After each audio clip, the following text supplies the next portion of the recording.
Olá, espero que você esteja verdadeiramente bem. Eu sou Jaiana Ventura, sou psicóloga e estou aqui para te ajudar a refletir sobre alguns temas. Vamos iniciar hoje, nessa primeira quinta-feira do mês de março de 2023, a falar sobre essa temática tão importante que é: a psicologia dá dinheiro? Como é que funciona isso, né? Então vamos conversar sobre isso. A partir de hoje, toda quinta-feira, de 11 horas da manhã, você vai ter um vídeo sobre gestão clínica e o que vai estar envolvendo a gestão tem a ver com captação de pacientes, tem a ver com a sua organização no seu consultório, com a maneira como você está pagando os seus impostos, que o seu paciente consegue fazer o agendamento, com marketing digital, com tudo aquilo que você precisa para fazer o seu consultório dar continuidade. O fato de você saber a abordagem, saber fazer as intervenções, não só basta. Na faculdade, a gente escuta muito falar sobre isso, sobre abordagem, sobre quais as melhores técnicas, e tá certo, não tá errado não. O grande problema se dá que na faculdade a gente só foca nisso.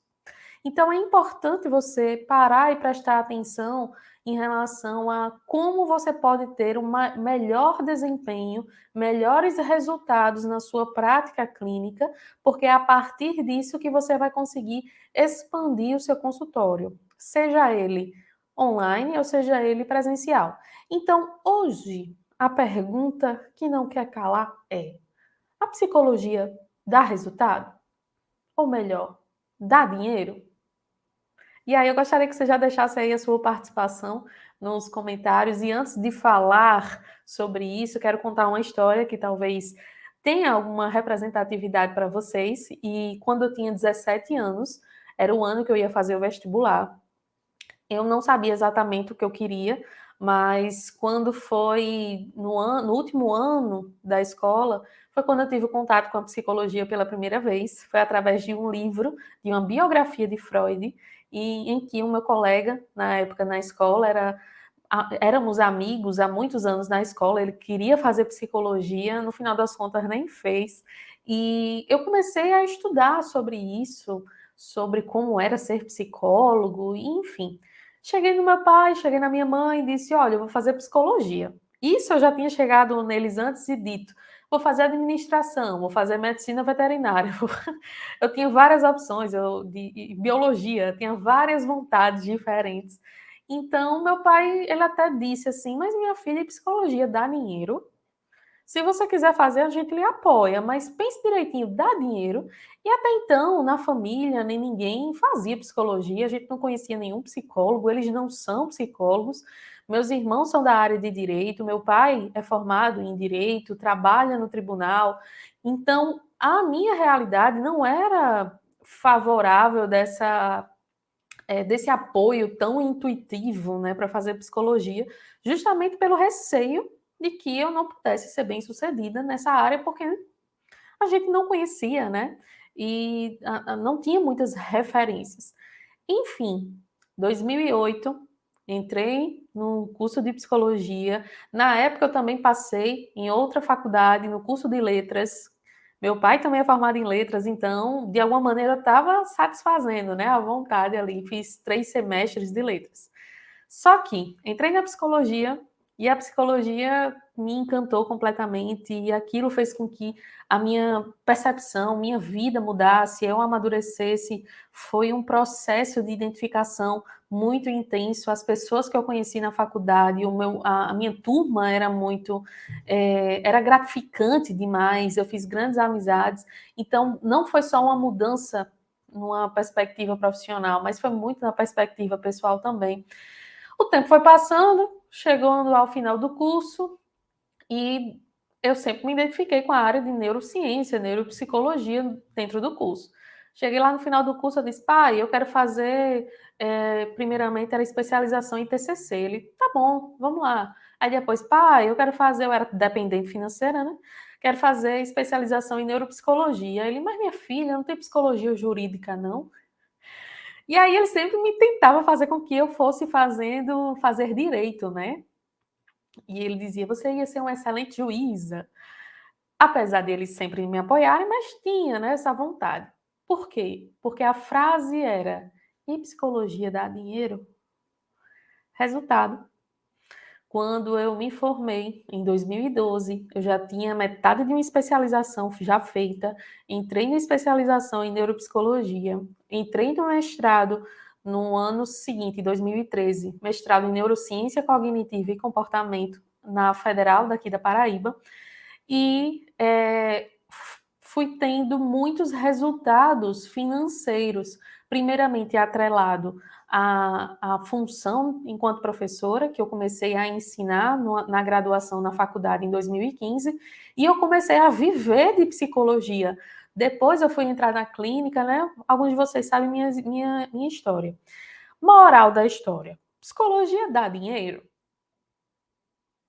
Aí eu quero dizer a você o seguinte: nenhuma ciência, nenhum campo de atuação, nem ninguém vai te dar dinheiro só porque você é bonito. Ah, a Jaiana é muito bonita, eu vou dar um dinheiro aqui para ela. Não. Nenhuma profissão te dá dinheiro. A profissão é um meio para você fazer o dinheiro, trabalhar, lutar por isso. Aí vamos ajeitar a pergunta. A gente consegue viver bem financeiramente com a psicologia? A gente consegue. Eu consegui? Outras pessoas que eu conheço conseguem? Teve uma época em que eu mais faturei na clínica, eu ainda dava aula em 2 faculdades, tinha os meus atendimentos, foi antes da pandemia isso, eu consegui faturar com meu tempo assim bem limitado, mais de 14 mil reais com atendimento clínico.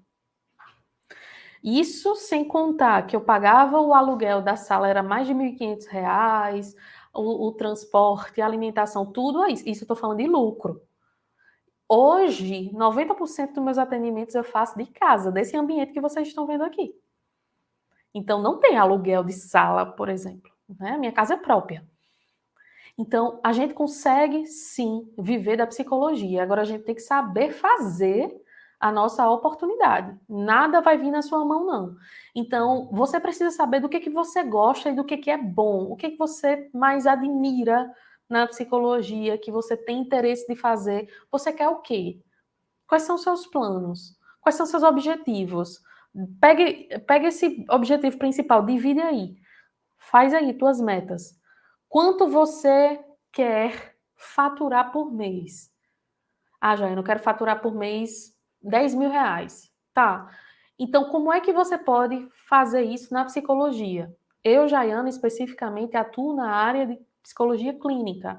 Então, como é que, no seu caso, trabalhando na psicologia clínica, como é que você pode precificar melhor a sua sessão? Ou seja, quanto custa para ter o paciente? Qual é o preço da sessão? Eu estou falando de preço, não estou falando de valor, tá? Preço. Ah, Jaiana, não sei não. Como é que a pessoa calcula o preço de uma sessão? Vamos lá, presta atenção. Preço de uma sessão precisa de um cálculo de uma série de variáveis. Uma coisa que você pode se basear é através da tabela de honorários do CFP. Então, o Conselho Federal, a última atualização foi de julho, se não me engano, acho que foi, do julho de 2022. Provavelmente, na época que você vai estar vendo esse vídeo aqui, pode estar desatualizado. Então, vai lá no site do Conselho Federal e verifica tabela de honorários para psicólogo. Tem lá o preço mínimo, médio e máximo que você pode estar cobrando da tua sessão. Essa tabela é uma orientação, não tem uma obrigatoriedade para você ir lá e fazer exatamente, é uma orientação. O que o Código de Ética também traz para a gente é que a gente não deve cobrar um preço, né, exorbitante diante daquele valor ali do preço que é estipulado como orientação para a gente. Então, isso aqui é um ponto. O outro ponto, onde você atende, seja online ou seja presencial, quais são os seus custos?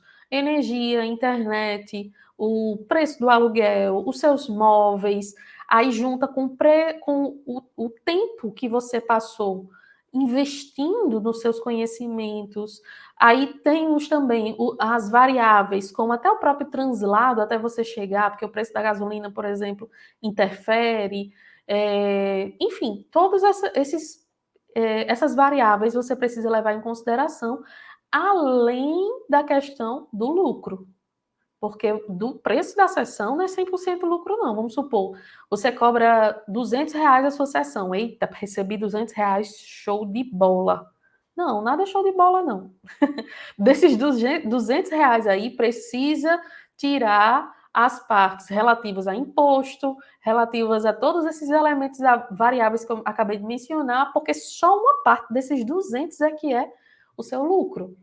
Então, viver da psicologia clínica é você também ter essa sabedoria, né? Essa sabedoria financeira, saber se organizar financeiramente, onde você consegue sim ter a quantidade X de pacientes que você quer, cobrar um preço justo e merecido. Ah, Jaiana, na minha cidade, os psicólogos só cobram R$ 60 a hora e eu não consigo aumentar a minha sessão. Tá, então, culturalmente, ali naquela região, não seja tão viável presencialmente você aumentar o preço da sua sessão. Mas e online? Por que você não começa a migrar e entender que a psicologia, tanto presencial quanto online, ela tem a mesma eficácia? Outra questão super mega importante: planos de saúde. Ninguém consegue ter, nenhum psicólogo consegue ter uma qualidade de vida boa sendo profissional que atende por plano de saúde. Primeiro porque, além de receber muito pouco, você, na maioria das vezes, vai receber 3 meses depois, e para você ter um bom quantitativo financeiro, de retorno financeiro, você tem que atender muita gente. Muita gente. Eu já tive uma aluna que ela disse, professora, para eu fazer R$ 4.000 no mês, eu precisava atender 80 pacientes. Aí eu disse, como é?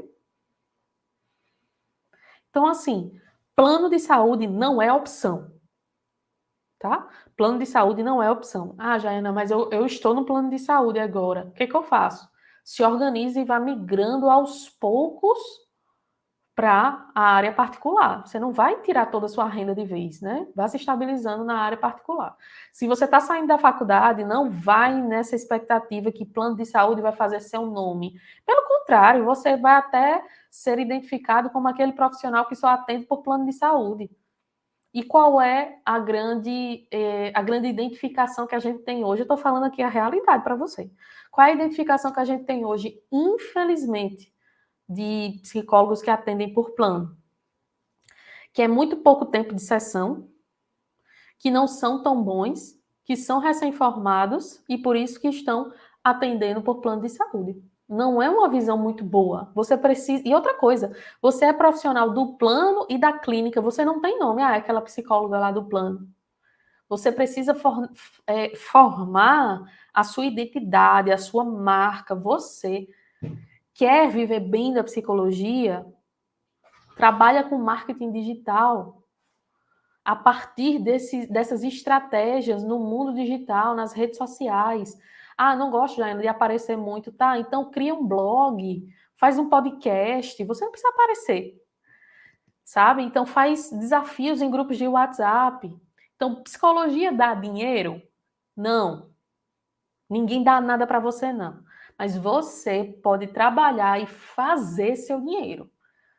Você pode sim. Não venha com, não, você pode. Tá? Então, hoje em dia, eu consigo dizer que eu sou a filha que mais tem esse retorno financeiro e uma estabilidade dentre os filhos do meu pai. Então, espero que você tenha gostado dessa primeira conversa da gente em relação à psicologia em si. Se organize, coloque suas metas, crie estratégias e vá cada vez mais se embasando de conteúdo para que isso venha a fazer mais sentido para você e você possa, sim, viver daquilo que você ama, cumprindo a sua missão profissional e pessoal também. Tá bom? Então, espero que você possa também estar acompanhando os outros conteúdos. Tem conteúdo amanhã, 11 horas da manhã, sobre TCC, essa abordagem psicológica. Na terça, às 11 horas também da manhã, conteúdo gravado sobre DSM. E na quarta-feira, ao vivo, 19 horas, um super aulão. Se você também tem interesse de estar conhecendo mais sobre meus cursos, aqui embaixo no link da descrição tem todas as informações que você precisa. Então, um beijo, tchau, tchau.